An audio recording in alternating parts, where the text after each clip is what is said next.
Okay, I had some questions about the deed. This is the deed that I created. Very simple little thing.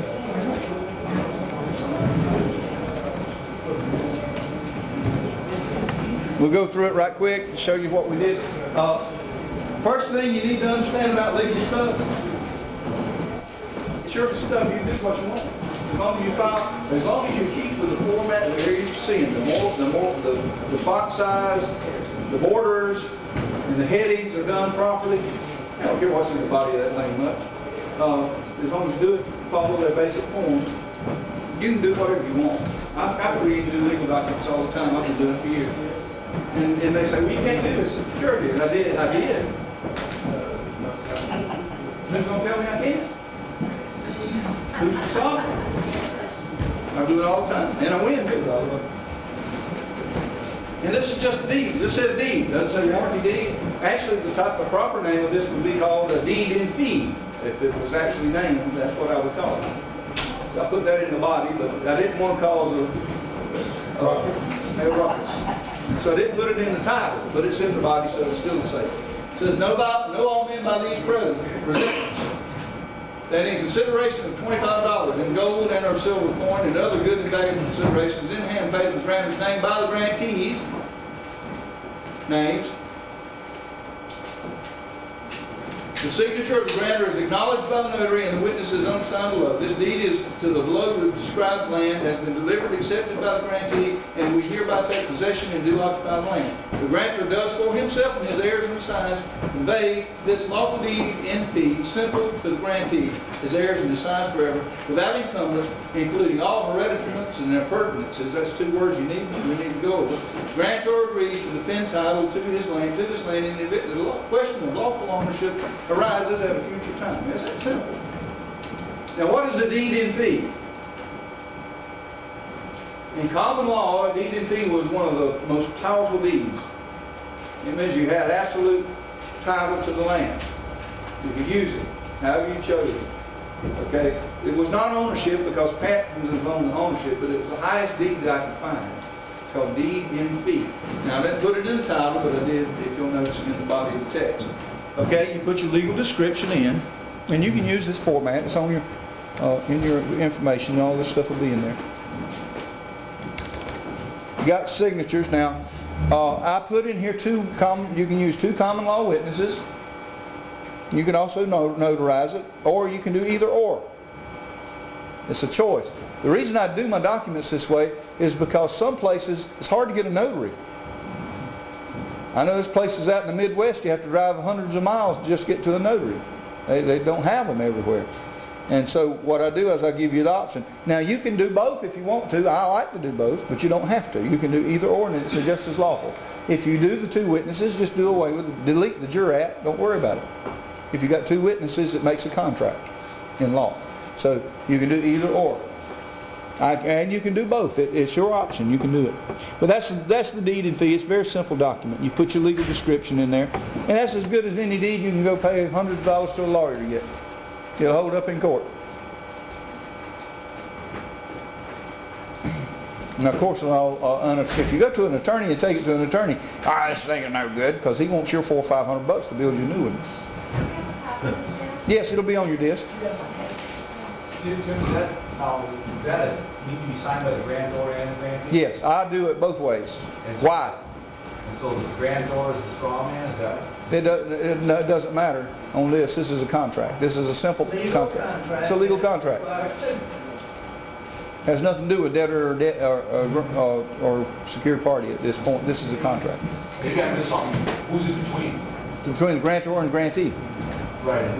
The grantor is the one that sells the property to the grantee, or conveys it to the grantee.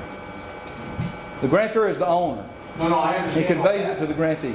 But are we doing it? Is everybody in this room going to do that? Indeed, it's up to you. If you want to do it, you can do it from your straw man to your real man. Who's going to argue with it? I want them to argue with me on that. I did, but I was throwing my money away. I said, so be it. That's right. They're not going to argue that the straw man doesn't exist. That would shut their whole system down if they did that. Would you mind putting it in an order, Judge? I guarantee you can't get it in writing. That's right. So if you have your deed in all capital letter name, you can use that simple deed to convey it to you. Who's going to argue?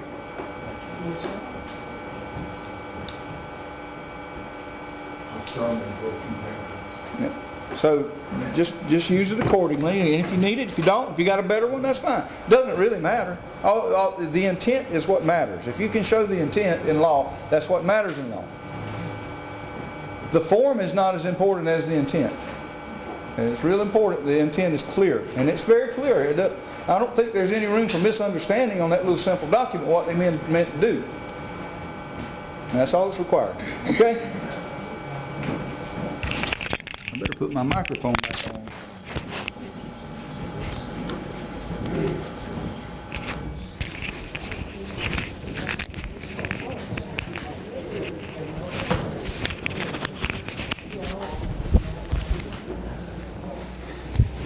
Okay, now I'm going to go through a few documents right quick. If you have any questions, I'll certainly answer them. You'll see how simple this process is. We have a total of 5 documents to do this whole process. All the rest of this stuff was to prepare you to understand it. The process is so simple that a third grader could do it. I mean, it's really that simple. It's so, all of my forms are just fill in the blank stuff. The law is already there. You don't have to worry about the law. It's there. I can promise you it's there. I did the research myself and put it in there. Okay, the next document we have, we did complete the acknowledgement and acceptance of deed form. And what do you do with the acknowledgement of acceptance of deed form? What did I tell you? Go down and file it at your... Go attempt to record it at your clerk's office. Why? With 2 witnesses? With 2 witnesses. Why? To build a case. So you can start a case because they're not going to, if they do file yours, they're not going to file the next one probably. Well, they're going to get called and told not to. Could I go with a notary as a witness? Yeah, sure. And just have one then? Yeah, you could do that probably. A notary statement would be considered because they're an officer of the court. Well, actually, an officer of the public, but they can be, their statement is considered fact in court. So is that deed optional? That deed, or is that... Yeah, the deed is optional. The deed is if you need it. You may not need it. The gentleman that brought me the deed yesterday, it's in his upper lowercase name already. Okay. So, but if we were to transfer that to somebody else, we don't have to do it in regards to our specific process because we've already accepted. The deed is there if you need it. You may not. You might not. But it's there if you want to use it. And if you don't want that deed, you can make your own. I mean, you can actually, most of the state websites have a deed format in their statutes. You can go around the website and get it. I did that. I sold a $1.2 million piece of property off of a doggone deed off of a website from the state of Florida. Went and downloaded it myself and filled it out. It was that simple. Didn't have any problems whatsoever. Yes? Do we have to file those in person, or can we send somebody to file them? The reason I ask is because I have a property in a different state. I want to know how much of this... It doesn't matter. You can have somebody do it for you, certainly, but you need to have witnesses that if they don't do it, you need to do the affidavits. They need to have witnesses. You need 2 witnesses to go with you. Now, if you've got a notary, that's sufficient. But other than that, you need 2 witnesses and affidavits. The more affidavits, the better. If you can get more than that, that's fine. But tell everybody, and I want to tell you this, please, don't go down to the courthouse and make a ruckus. Yeah. Go down there, be nice, be polite, smile. Smile like the cat that caught the canary, because you did. Okay, so just keep that in the back of your mind. Hey, it don't matter what they do. And I'll show you a reason why in a little bit.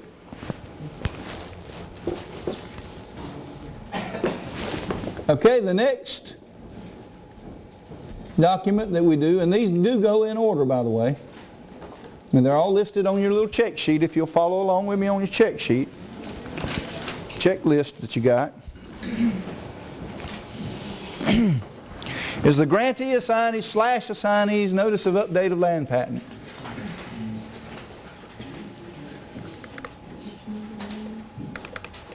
Okay. Now you notice at the top it says recording requested by. That's required in a lot of courthouses. They want to know who's requesting this. Okay, so you need to put the name of the owner in there. And after the recording, please return to name a grantor and address. You need to put the address in there where to return it to. And because some places, it's not that way everywhere, but in some places you have to leave it with them and they'll get it back to you in about 3 days. That's the way that's their process in some courthouses, and that's the reason I put that in there. You may need it or may not. These forms are in Word format, in Save As format. You can modify these forms if you don't need that section, but please do not change the wording and the legal stuff in these documents. Please don't do that. I left them in there where they're flexible, but I'm training you how to do this properly, and the legal language is in there. You don't need to mess with it. Unless you're a very educated attorney, don't mess with the legal language because it's important. It's there for a reason. It's very specific. Okay, the next thing we see is the BLM land patent number right here. And where do you think you might get that? It'll be on. Have you got the little example of the land patent with you that we handed out? Look at that and tell. What is the number on that? 73. That's what you would put right there if that's what's on yours. It'll have a number on it. Okay, that's what you use to put right here, is where it says BLM. What does the BLM stand for? Good. Y'all are catching on. Good. Bureau of Land Management. Homestead certification number. No, that's not a homestead number. It's a land patent number. Okay. It's what goes there. That's right here? Okay. Okay. All right. It says, let all men know by these presents that the full legal name of the grantee. And who is the grantee? Me. It's whoever owns the land and is conveying it. Timmy, do you have Or this case that was claiming it. supposed to be already? So, in other words, you're... No, I don't have it in the proper case. I didn't do that. Okay. You need to put, if you're dealing in sovereignty, your name is an upper lower case, and always, always, always, always, remember this. Abbreviations are for corporations. That's right. Abbreviations are for corporations. Do not use middle initials. Put full legal name and spell it out. Because if you put an abbreviation, that is a straw man. Yes? And will the BLM patent number always be in the upper right-hand corner? I don't know that, but most likely. It is. I don't know that, but most of them that I've seen were, but I wouldn't swear every one of them are. But it will have a number on it. We have one here that's to the left and one that's in the right. Yeah. You got two on the same document? I got 2 separate land patents. Oh, okay. For my land. Okay. Traverse 2 different Yeah, land. but we'll have a number on that. That is the number of that patent. That's up in the top. Right. That was red, but That may be the page number 73 or something. this one says homestead certificate number. That's what you want. Well, no. Let's see. Maybe. Homestead certificate number. Application number? Well, if you need to put it in there that way to identify this land patent, just put in there exactly what that says. Put both of them. Yeah, you can put them both in there. Just if it says homestead certificate number, put it in there as homestead certificate number so-and-so and the application number. Do that. You're assuming this number is a page number. Right. I would think that's a book page number. The lady over here has one with a separate, different number from 73, and it's on the left-hand side. I don't know, but I would suspect that being 73 is a page number in a book. I put them all. I put pages. I put them all. Yeah, well, whatever you need to do, use a little common sense here, folks. You're adults. Use common sense. Whatever you need to do to identify that land patent, put those numbers right here.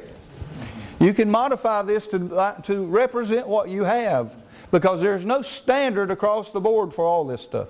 Every president came in, changed it a little bit. Every Secretary of State that does stuff changes it a little bit, and you got all kind of variations of stuff out there.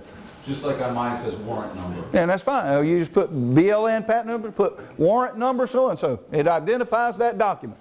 Yes, sir. Certificate number the same? That number that... Just put certificate number so-and-so right there. Okay. Just write it in there. Just let them know that that identifies your patent. And I think I killed my battery. Anyway, so just identify the patent right there. That's what you want. Whatever you need to put in there. All right. Let all men know by these presents that you put the name of the grantees, The below signed grantee assignees do hereby severally certify and declare that we hold in fee simple the below described land.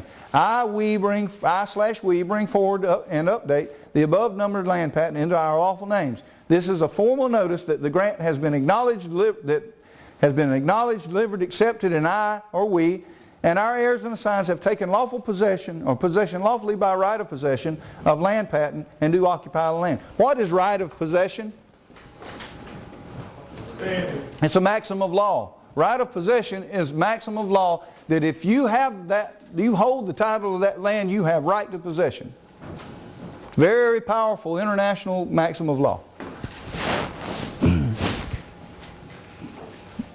The character and legal/lawful description of our patented land is, and then you put all the information, the legal description there, just like it says, meets and bounds. Not parcel and lot number, lot and block number, but meets and bounds. That's the long one. It's about that long. Make sure you get it in there right. Quick question. Yes. I found my warranty deed. I thought I was going to find that information. My Yeah. warranty deed, and it doesn't have meets and bounds. Some don't. Go to your survey. Your survey will have it. Yeah, wherever it was surveyed last, you can find it. And if you know who surveyed it, they'll fax you a copy of it. I found it from the city had the plaques of our neighborhood. Yeah. And I handed across the top of that. Yeah, if you tax assessor's office or tax collector's office, if you'll go see them, they'll tell you where to get your legal description. If they give you the runaround like some of the courthouses are doing now, just go to the surveyor. The surveyor has all that.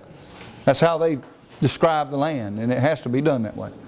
Okay, for a legal survey. All right, now I'm going to read this. This is notice of my preemptive right to possess my/our land pursuant to the Declaration of Independence, 1776, Law of Nations, Treaty of Peace with Great Britain, 8 Statute 80, Treaty of Paris, 1793, Act of Congress, 3 Statute 566, April 24th, 1824, and the Homestead Act of 12 Statute 392, 1862, and 43 U.S.C. Sections 57, 59, and 83.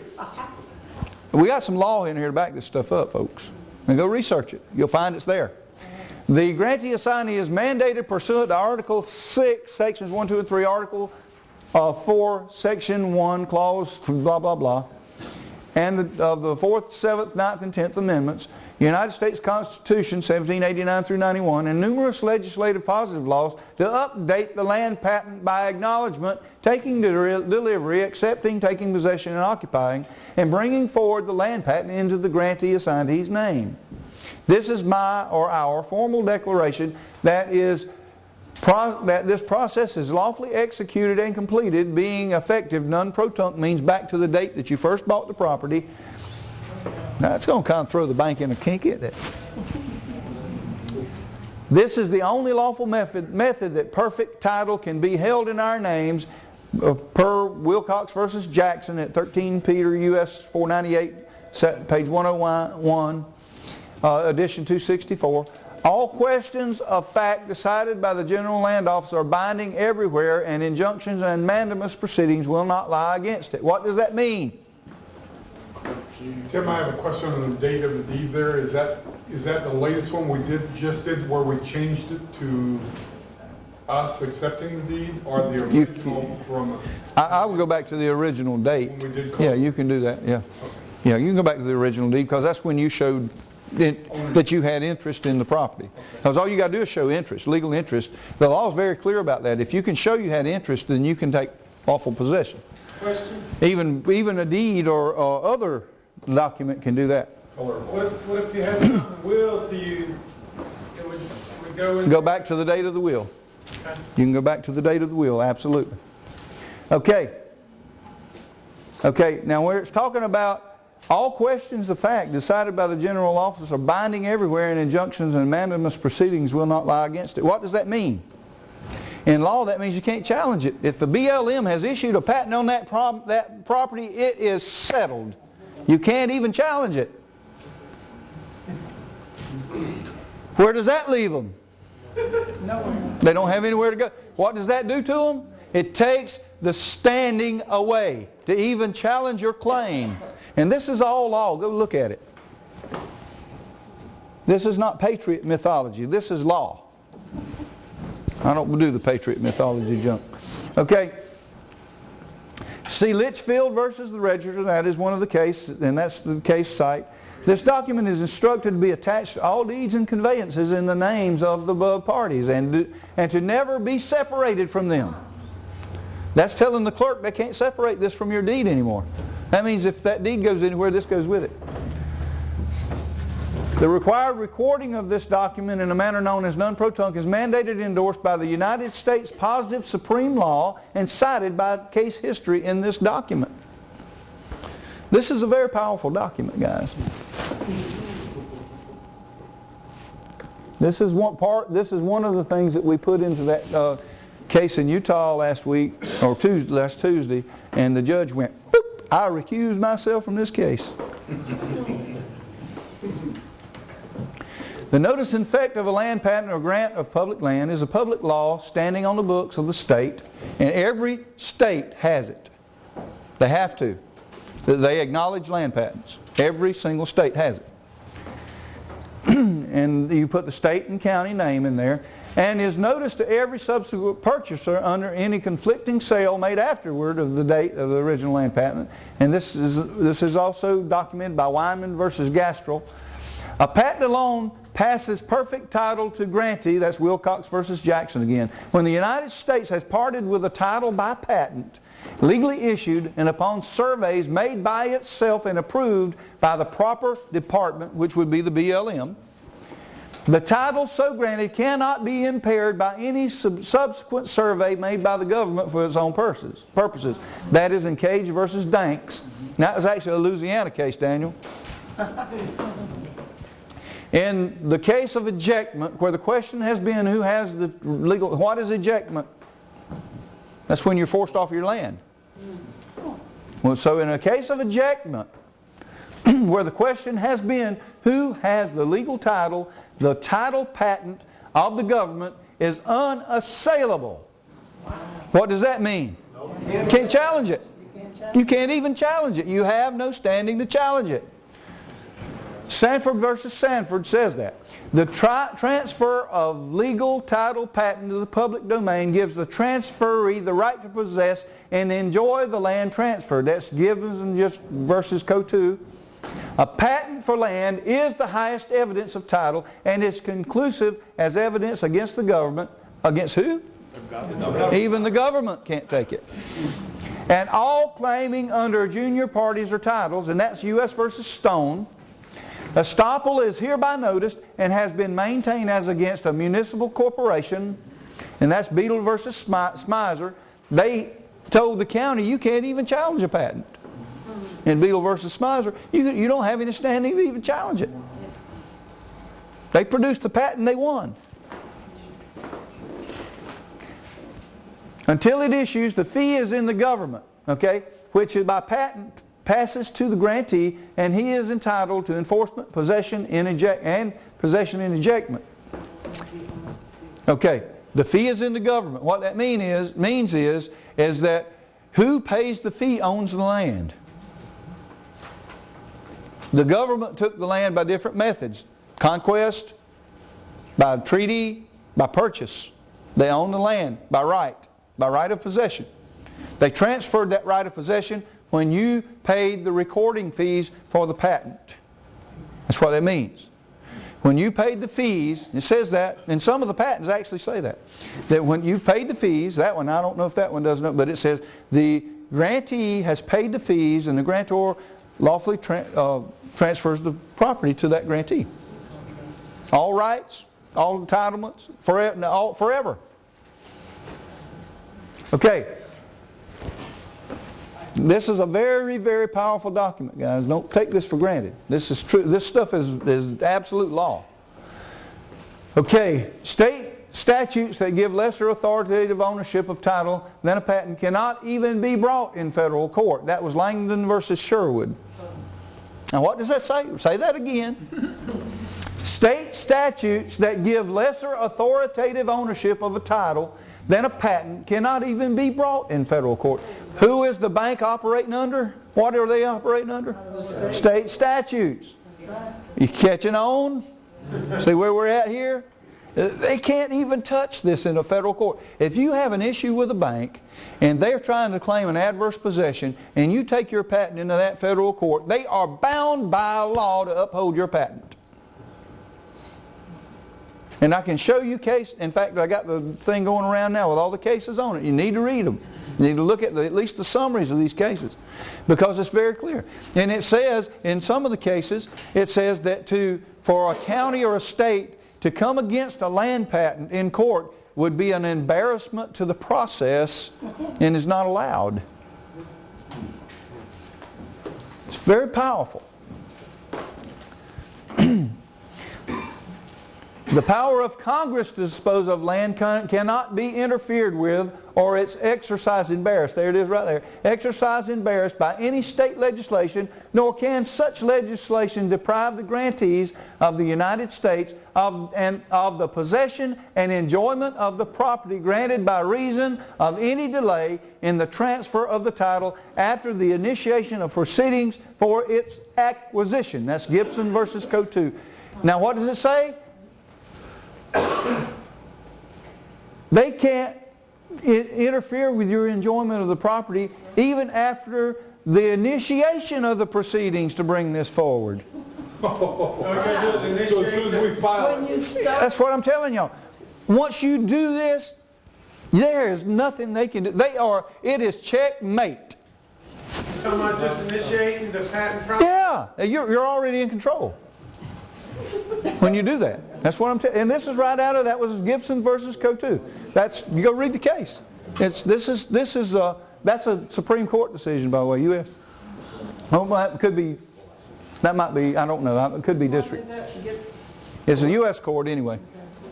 It's at least federal district level. What is the point of initiation, Kevin? It's when you fill these documents out and have them recorded. The moment they're recorded. The moment they're recorded, that's initiation. Boop, you're done. And they can't even argue it. This is what I'm trying to tell you, the power of this process. When I got to reading and studying the law on this, I said, man, I didn't know we had a tool this powerful. This is so powerful that they can't even challenge it. The only challenge that they can bring to a land patent is if you did it fraudulently. If you don't have lawful title and you can't prove that you really have lawful title, certainly they can challenge that, but they can't challenge the patent. And if you have lawful title, you have a deed in your name, and there's no challenge to that deed. And who can challenge it? Anybody that's been paying taxes for 10 years. 10 years. And they have to have a deed. Yeah. And possession. Oh, yeah. Well, that's 3 strikes, you're out there, buddy. Mr. Banker. Your octopus up there wants to protect itself. I'm sorry? Your octopus up there Yeah. is trying to protect itself. Exactly. Will they shut down the Bureau of Land Management? What would they do? They can't deny us the access to the records. That would be a big federal lawsuit if they did. Yeah, so need to do what I'm telling you. You guys don't know what's coming. I'm telling you without telling you what's coming, okay? And when I tell you you need to document all this stuff with affidavits and witnesses, I'm telling you what's coming. We're going to need that in the future. And it's going to be much bigger than just going to the local courthouse and filing a case. It's going to be much bigger than just going to U.S. District Court and then filing a case. We are building a case. And I'm telling you without saying too much. Okay, we're building a case. And this case is going to win, but it's got to be done properly. You have to build a case, you got to build the proper legal footing and groundwork. And if you do it there, you will win the case. Documentation. I was taught by some of the best. And they absolutely taught me documentation wins. The best documentation wins every time. And that's what we're doing, is we're documenting the case. So be aware that you need to do this stuff like I'm telling you, because there's a lot more coming that you don't know about yet.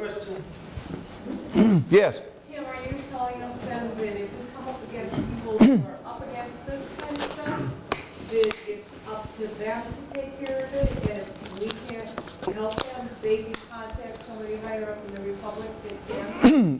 We have 18 people so far on our law team. Because you're telling us basically that we aren't the ones to get involved in this. You're not gonna be involved in anything really. The only thing that we want you to do is go offer the clerk the opportunity to record your updated deed. You know, like we're talking about. They're not gonna do it. Like This is all going to be on print though, so if they all of this is gonna be on your disc. Everything here. give it to them. Right. Yeah, absolutely. Well, the only thing you go to the clerk is the first form that I showed you a while ago, the one that shows that you've accepted your deed. Would you ask the clerk to see their supervisor and tell the supervisor what happened if they don't follow? No, you don't have to do anything. Don't get into a conflict. Okay. In reality, we want them to refuse. Okay. We just want it documented that they refused, folks. This is a set-up maneuver. President, this is, would you file this document? No, thank you. Sign your document. Have a nice day. Have a nice day. That's it. Yes, Anisha? But Tim, some of these properties that we're doing, let's say we're going to do our land patent, we get that all done. But some of us have these mortgages on our, current mortgages on our properties. What's going to happen to those mortgages? They're going to foreclose. They're going to foreclose Sure. on them? If you don't pay them, they are. If you don't satisfy the mortgage, they're going to foreclose. So, they're going to send you a foreclosure notice. You're going to say, have a nice day. The sheriff is not going to come move you off your property with a land patent. Because if he does, you're going to take him to federal court. Did you know what you can do once they try to make a movement, an ejectment against you on a patented piece of property? You go down to the title company and you tell them I'm filing a claim on this. And they've got to pay you in full the value of the property. Then you take the bank to court and they have to pay you 3 times the amount. And they have to give you back your property. I like that. That's all right, isn't it? It's cool. Tim, you take that to the title company? You say you take that to the title company? You just bring them into an action well, you can actually go to them. They'll help you file a claim. But you have to be careful about that because if they help you file the claim, then you give up rights. We don't want to give up any rights. And that's Tom is working on that right now. And pretty soon we will actually be able to go claim the title on the land because of a defective title. Isn't that cool? Yeah, that's pretty. So you're going to eventually, and it may take a while because this is going to be a process, but you're eventually going to get the title to your land and you're going to get paid too. Isn't that wonderful? What's the downside? What's the downside? The downside is that you won't have any debts and you'll live happily ever after. Merry Christmas. Merry Christmas. If you ever decide to sell the property though, you got to sell it outright or finance it yourself. Right. You cannot get a little more. When you do this, you will not find a bank that will touch this property. Because they can't foreclose? They can't foreclose on it.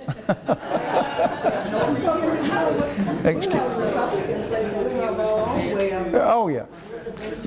Believe me folks, you're not going to want to sell your land in the future. I got another plan for that the Republic is going to show you that, oh my goodness, you can. How would you like to be able to sell your land for full value without ever giving up the title? And get some revenue back. And let's still keep it and live on it. We can do that too. And still keep it and live on it. Convey your property, still keep it and live on it, and still own it, and get paid full price for it. Isn't that wonderful? We can do that in the Republic. Isn't that having your cake and eating it too? Yes, it is. Absolutely. But we actually have a plan that will do that. Yes, ma'am. How would this, once you get the land patent, how does that affect your credit rating as to your assets? It doesn't affect your credit rating if you pay your debts, but if you decide not to pay your mortgage, which your mortgage has already been paid anyway, once you understand that. But the people that are into foreclosures already, they don't have any credit anyway. Now I've got good credit. I've got excellent credit. It's been a joke for years. But yeah, it's all. Believe me, when our banking system comes in, credit scores we don't care about credit scores. We really, that's not what our focus is about. Our focus is about reestablishing the wealth to the people. That's what our banking system is going to do, and I can tell you, you're going to love it.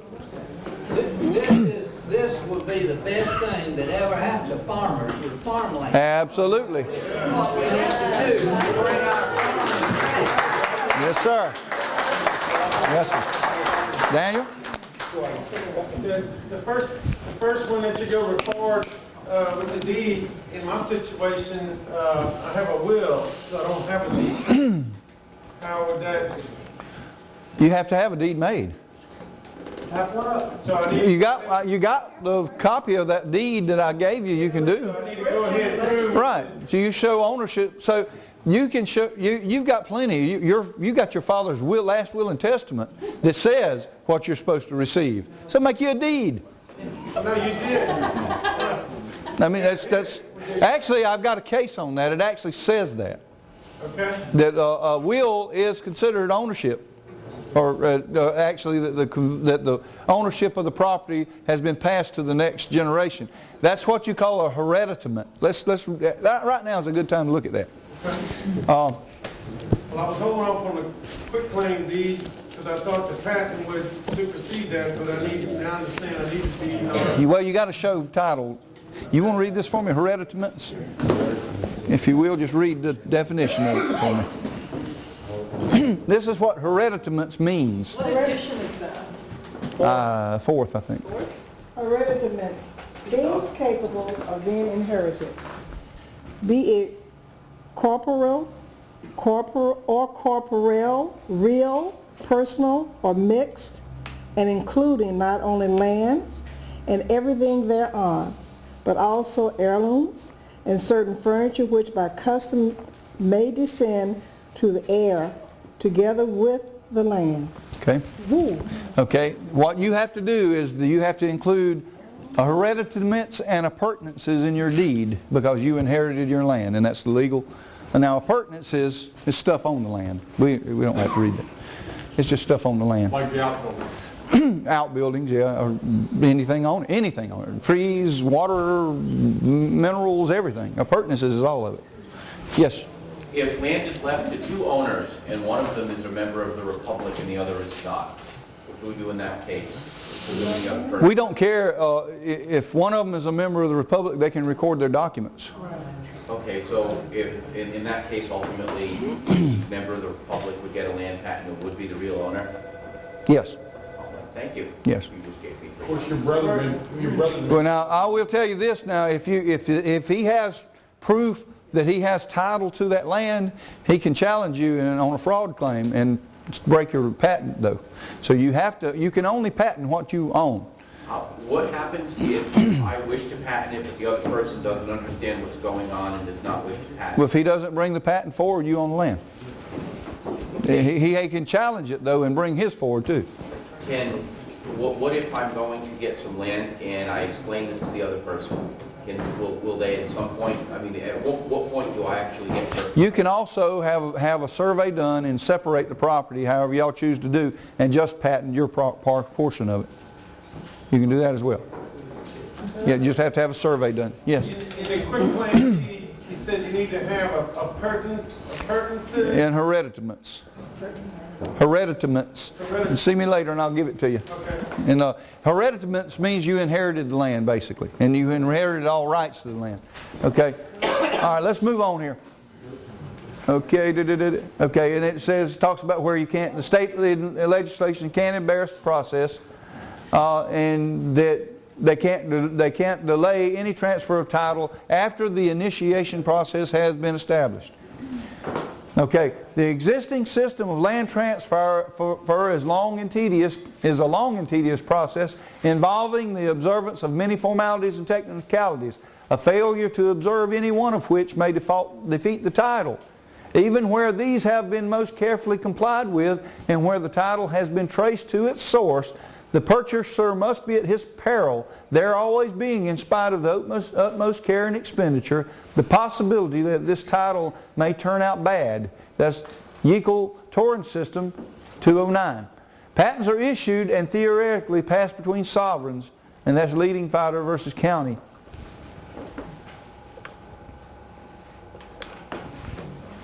An estate inheritance without condition, that's what a patent is, belonging to the owner and alienable by him, transmissible to his heirs absolutely and simply, is an absolute estate in perpetuity and the largest possible estate a man can have, being in fact allodial in its nature. That's Stanton versus Sullivan.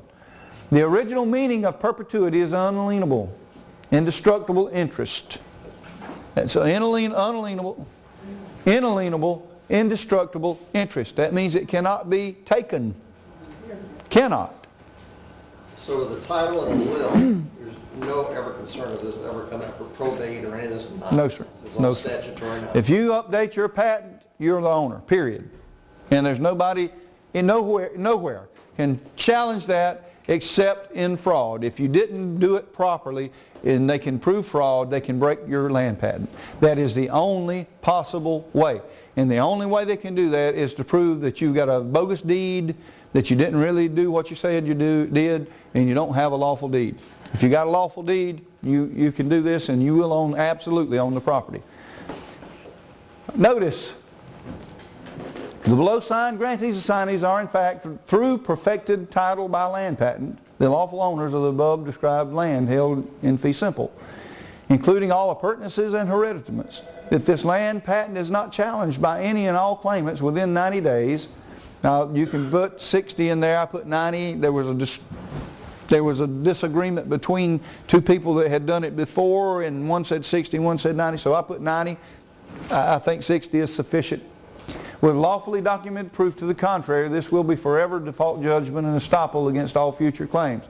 It really doesn't matter if you leave the 90 in there, because nobody can once it's initiated, they can't even challenge it anyway. Okay. Again, estoppel against all future claims from any source and absolute title to said described land, and the patent is established for all time, as no one else has followed the proper legal and lawful steps to acquire legal and lawful title. Now, who would that be talking about? Maybe the bank? Can they argue with that? No, there's no way in the world they can. The final certificate or receipt acknowledging the payment in full by the homesteader or preemptor is not in legal effect a conveyance of land. And that's talking about a deed. You cannot take ownership by deed. Is Rick and the Records Bureau going to be the ones that update or send notification to the Bureau of Land Management? Our Records Bureau will send, well, you don't have to notify BLM of anything. Well, how will their records be updated? They don't update their records. Oh, because the patent is forever, it's in their record, it can't be removed, and can't be challenged. They don't update their patents. Their patents are issued, it's your job to update the patent. That patent will never change in BLM. Okay. It'll never be listed in your name in BLM. I had that other guy's name. Yeah.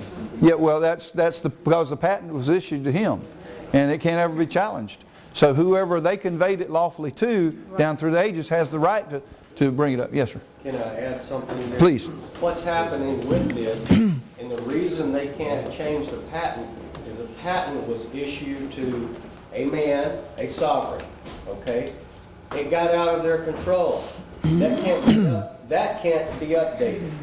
What we are doing with this process, and while we're calling it updating the patent, is we're showing chain of title back to the land patent. Yes. We are deriving our perfect title regarding that land from the land patent, that chain, okay?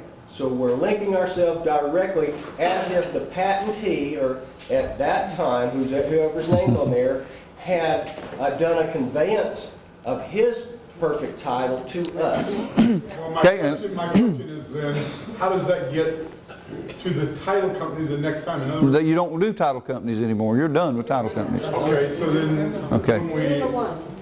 It's recorded in the Bureau of Republic Records. On public? Okay, listen, now that's what we're going to get to, how we're going to do that. Okay, Lorian? Quickly, I did a search on a BLM for my range and section. Yeah. And found 14 hits. Okay. Well, you got to determine exactly which one is yours. My question, I don't know the criteria to differentiate except You have to call the BLM and give them your information, and they'll track it down. They will do it, yep. That's what they do. Okay, let's finish up here. We need to get done. Law on rights, privileges, and immunities. I don't know how to predict, that's French and I don't know how to say it. Anybody new can speak French? What it means is let right be done to the party. That's what it means, but I don't know how to say it. Let right be done to the party. To the parties. I don't know how to, I'm not French, so I have no idea. Oui, oui, monsieur. When land title is transferred by the patentee, title and rights of bona fide purchaser will be protected. What did I tell you earlier? It says, rights will be protected. That's United States versus Devil. United States versus Beeman. State versus Hewitt Land Company. And that was the Washington case. As an assignee, whether he be the first, second, or third party to whom the title is conveyed, shall lose none of the original rights, privileges, or immunities of the original grantee of the land patent. No state shall impair a private contract. U.S. Constitution, Article 1, Section 10. Okay? Now, this is the great part of this. If the bank challenges your title in a court of law, guess what? The title company is going to have to pay you the claim. They got to guarantee the title. So you're putting the bank and the title company against each other. And they took the fee from us. Oh yeah, absolutely. You're the beneficiary. Okay, so they're going to if they challenge you, they got to pay you. So they can't win either way they go here. There's no way to win. And it says in the law that if they made a mistake, they got to pay you treble damages. Who's going to win this fight, guys? I'll tell you what, I didn't have all my ducks in a row, so I haven't gone down to the title company yet. So I was real busy, so I had my wife go down there and get some paperwork. But over the phone, I didn't want to press the issue over the phone. So I'm just waiting until I go down there in person. I asked for, the original title policy, the owner's title policy, so fine. And I said, I want everything, I want a complete copy of everything in the file. And she told me, she says, that's our property, we don't have to give that to you. Okay, So that's no problem. You ever heard of? Secret in those. Yeah, exactly. Have you? But have you ever heard of a subpoena ducis tecum? Oh yeah. Okay. Then this is the strategy you need to remember. Okay, might want to write this one down because this is what's going to make the difference when you go to court. Who are you going to subpoena to court to testify on your behalf? The title company executive. Now what is he going to do in court? Say, no, we didn't check the title? No.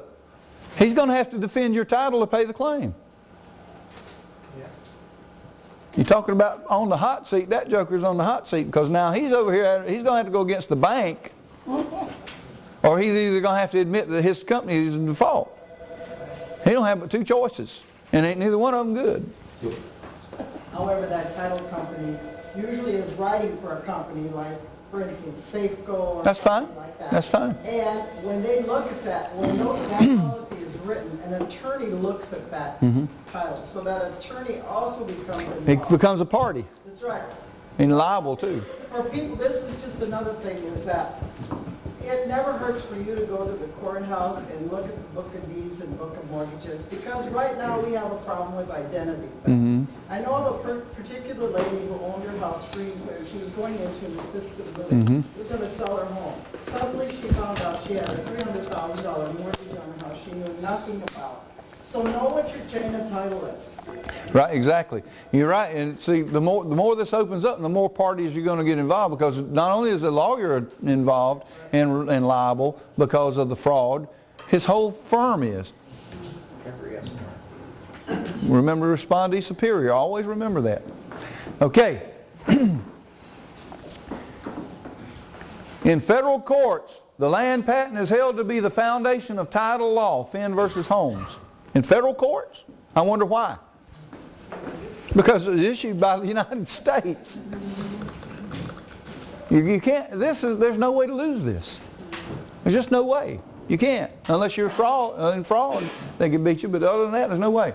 A lawful land patent holder is immune from collateral attack. Collins versus Bartlett. And what does that mean? You can't even challenge it.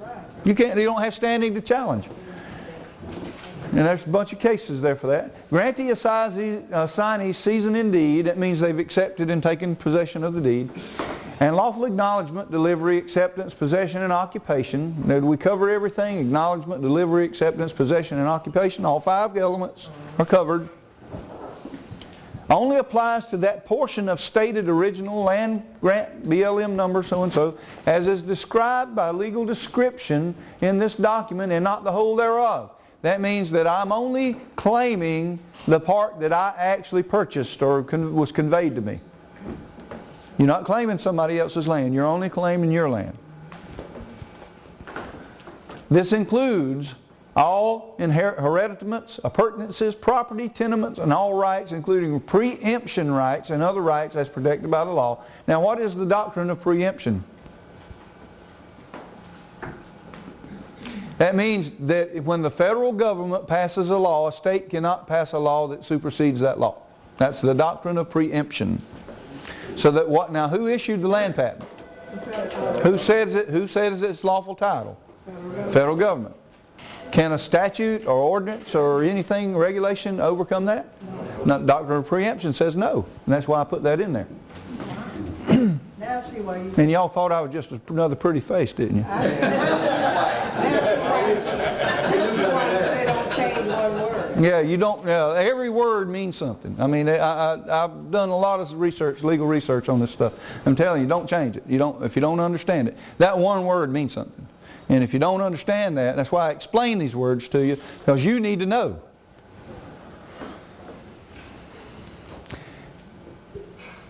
This recording will not be construed as to deny or infringe upon any rights of lawfully documented owners. Lawfully documented owners. That doesn't mean people are just making claims. Lawfully documented owners. To claim the remaining portion thereof. Any challenges to the validity of this declaration and notice are subject to all terms, conditions, and limitations as stated herein.